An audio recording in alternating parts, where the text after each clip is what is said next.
rồi bao anh bên sân đứng anh rang nặng thôi chắc cái sân thế này thao bên nè ấy ngay em bạn mày ngặt đây món tên sân em bao em bạn ba nhà mình cứ thôi ngăn mà cái tà mẹ ngăn cái tà không biết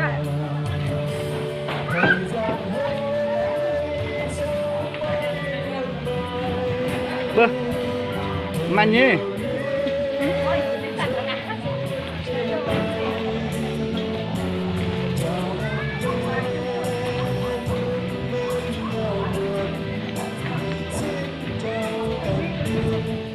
đây là điểm nhóm Hồ Lan nha mọi người. Đây là điểm nhóm Hồ Lan.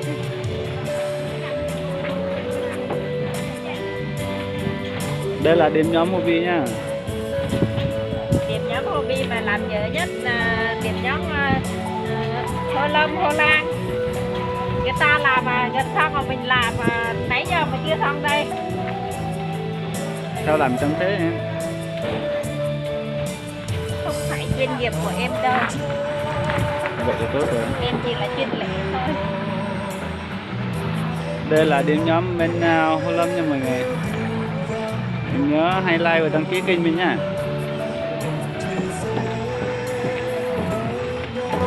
Mày đi tôm chua đây đây mày. Mày chuối hả? Về năm chưa? Chị năm chưa hả?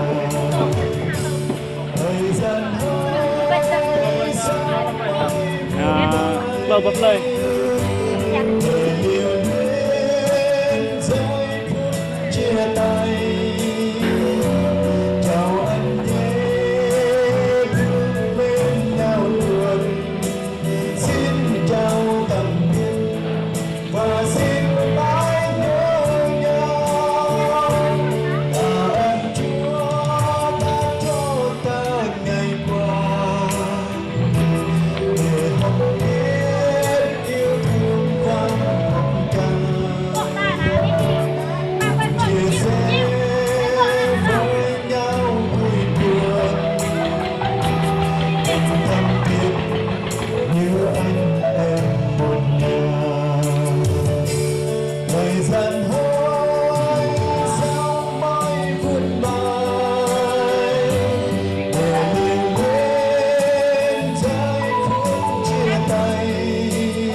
Nhằm ghét đấy. Em chọc lấy. Chào mọi người nha. Hôm nay là bên Làng Mobi đang thi đấu nấu ăn.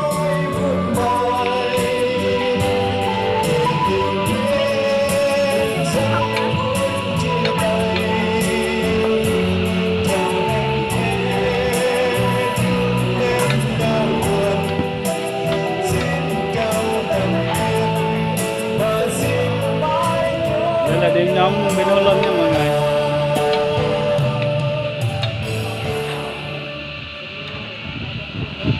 Đây là nấu ăn truyền thống.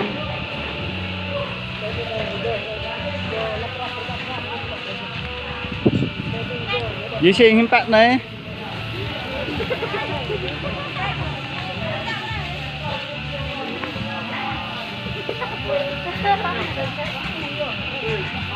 Em ngại xin hiếm bạn này à?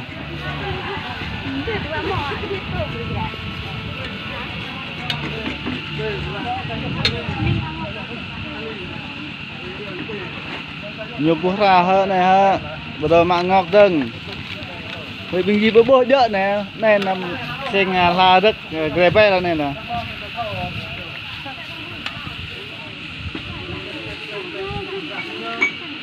Mình lấy su ra u béo này. Ở đây rồi đấy.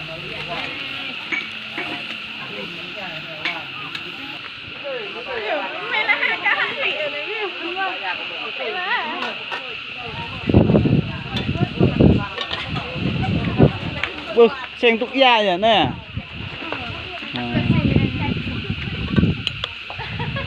Này điểm nhóm bên Mobi nha. Chú nhà đó.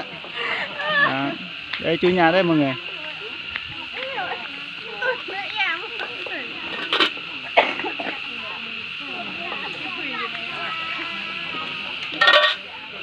Thành khu nhà mà cho cả khu nhà thành khu à?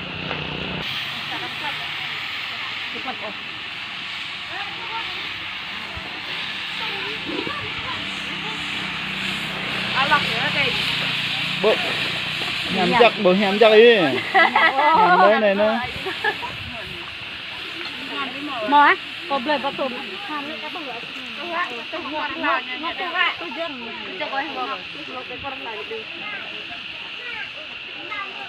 Chụp hả? Này năng này thế nào? Năng lên cái này nè, năng lên cái này này, chứ tao hắn năng lên chụp cái gì? Ơi.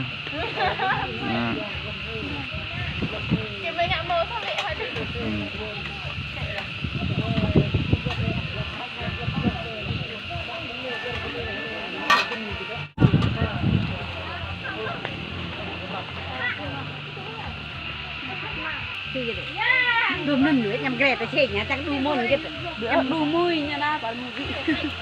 Này nhầm lang rồi nhờ cái này. Lang à? Này nhầm lang hả?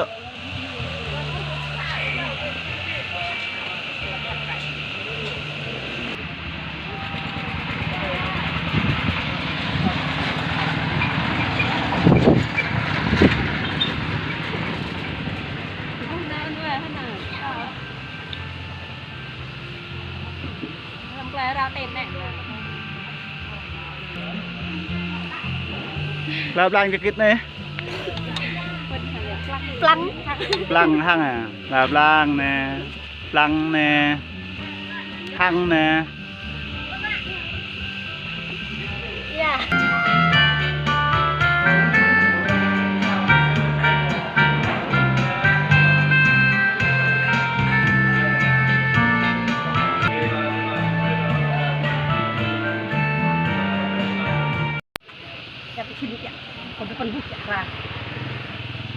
Hối lỗi nhá.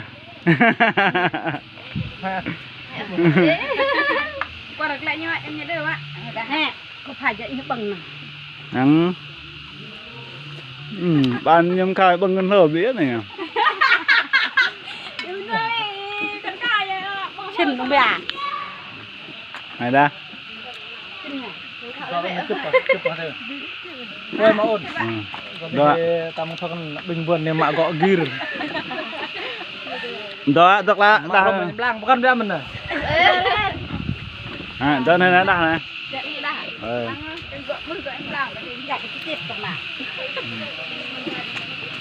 Hả? Chụp bộ vào gõ này lại. Ham à.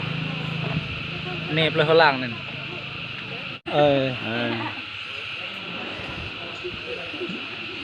Hả?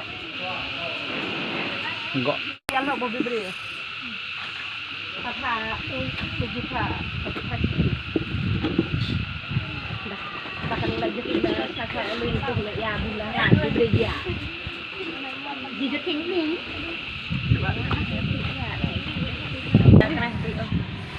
Cái nhâm tung nè. Thằng này nè đợi mày cho thằng có ta. Đập lại. Lang ngõ thế đó. Gần đã rồi. Viên là ngõ thế xí lặng làm đi rồi mà.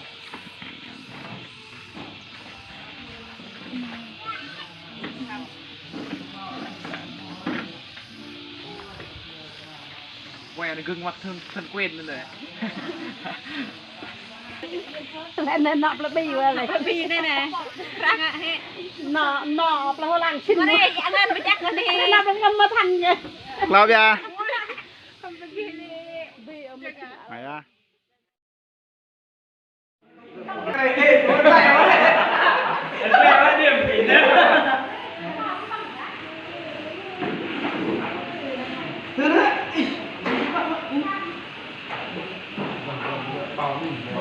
Này chị, có cái đạn để nó lên gì? Nó lên thò cái đang nhắm thò. Ê, bác ạ, bác này em này. Bằng tắm hả?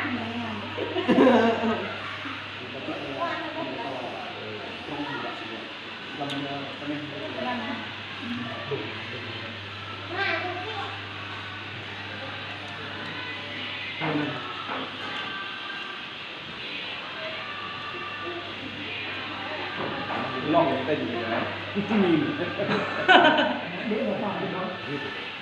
nè lá nó tập yên mà thế dễ thương nó chi thân ạ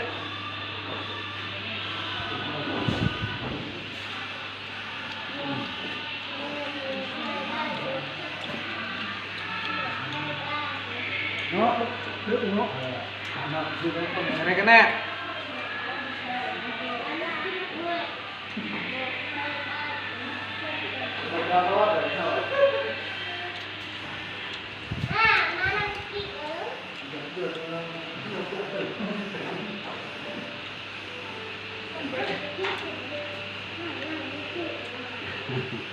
bưng chăm chào bưng nhầm này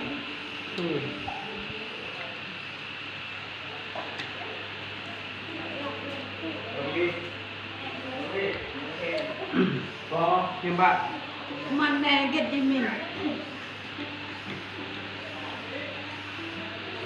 mòn tại in có ôi anh chợ năng nọ get đi mình chứ bắt mòn này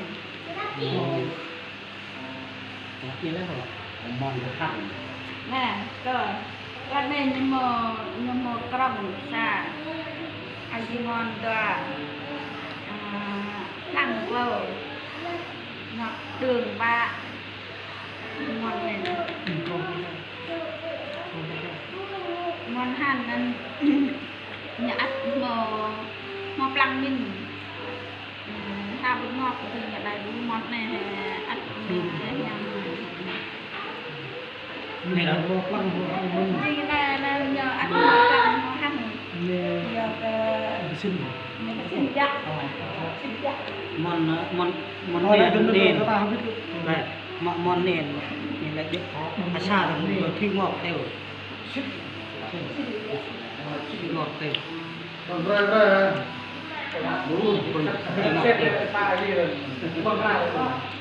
giờ ta tâm lắm này nhờ sợ hàng này thì có xin nữa mò hành giờ mình lót là thì là nhàm mình nhàm là thì